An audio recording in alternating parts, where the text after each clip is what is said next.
Hey everybody, welcome to Church Chat. We are starting a weekly segment where we are going to be discussing everything from engine upgrades, suspension upgrades, supercharger pulley sizes, fuel injector sizes, fuel systems, you name it, we're going to talk about it. So let's get started. And now it's time for Church Chat. Hello, I'm the church lady, and this is Church Chat. All right, so on this week's episode, I got some notes here. We're going to be talking about Hellcat power upgrades. There's lots of different schools of thought on this, so I'm just going to add my name, my voice into the mix here. So you're going to see me looking down at my notes here. So I got 4 pages of notes for different episode ideas. So this is going to be episode number 1. We're going to be talking about Hellcat power upgrades. So let's talk about pulley sizes.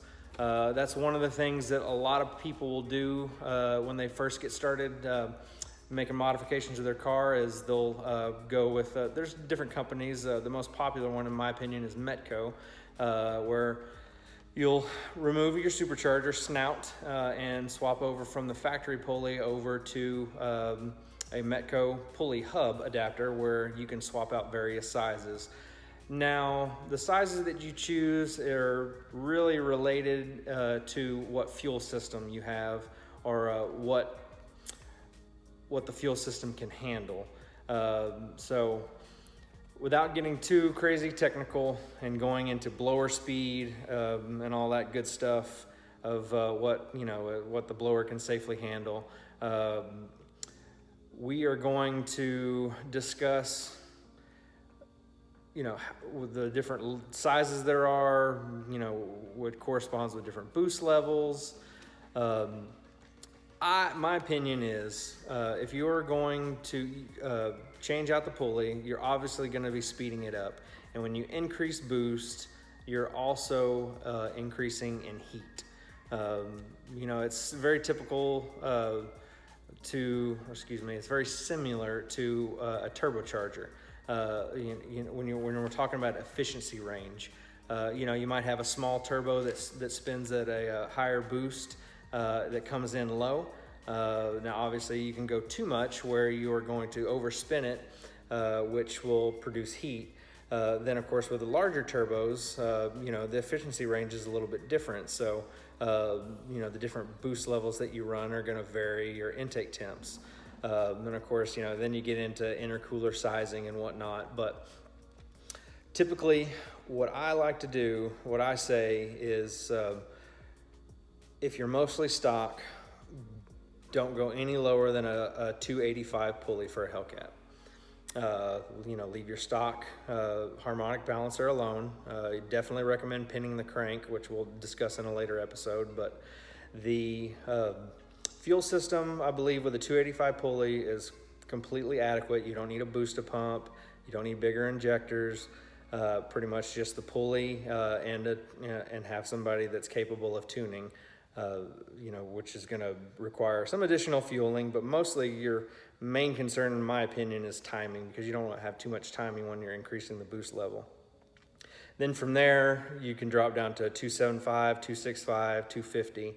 There's people that go even smaller than 250, but man, I tell you what, the Hellcat is already near its max efficiency range for the blower speed. So, anything lower than 250, I believe, is pushing it. I've learned from various people, when you see what other people are doing and the mistakes they made, of course, I made my own.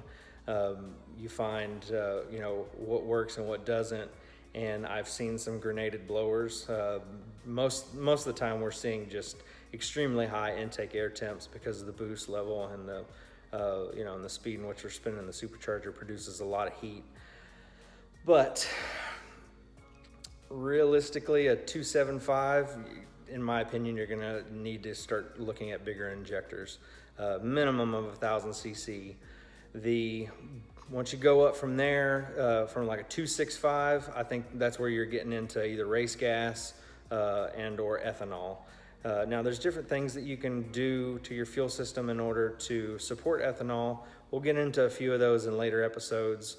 But if you're gonna do anything lower than a 275, in my opinion, you need at least 1300cc injectors and a booster pump of some sort so you can get more volume. It's not just the additional injector size, but you need the volume in which to supply them. Because, you know, if you don't have, if you look at it like this, if you look at it, say you have a water tank and then you have a hose, then at the end of the hose you have a nozzle. Now you can change the sizes of the nozzle, and of course you're going to get more you know, water coming out of it, but it's all dependent on pressure and volume, which will supply those injectors adequately. What I learned from having a Whippled Hellcat was even though I had 1300cc injectors, even though I had a booster pump, I was still going lean at higher RPMs because the pumps could not keep up with the volume that was needed in order to support that. So some of the stuff we will cover in future episodes, so we won't dive too much into that. But as far as pulley sizes, I'm recommending that on a street setup with 93 octane with stock injectors, a 285 would be the highest, would be the smallest I would go.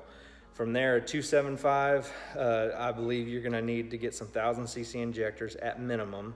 Then 265, then you're getting into needing either race gas or ethanol. Then, of course, once you get into ethanol, you're definitely going to need bigger injectors again and at least a booster pump.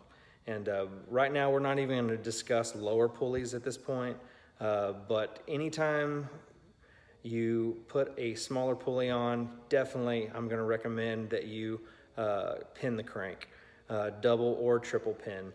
We'll discuss more of that again in future episodes. And I know I'm saying that a lot, but this is episode 1, so we're kind of in learning mode here. But you guys have any questions, want to discuss anything for future topics, just leave me a comment below.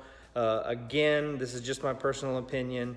I like playing things safe. I would rather run less boost and more timing with the proper fueling than running more boost and less timing and just trying to get by on your fuel system. So there's many pieces to the puzzle here.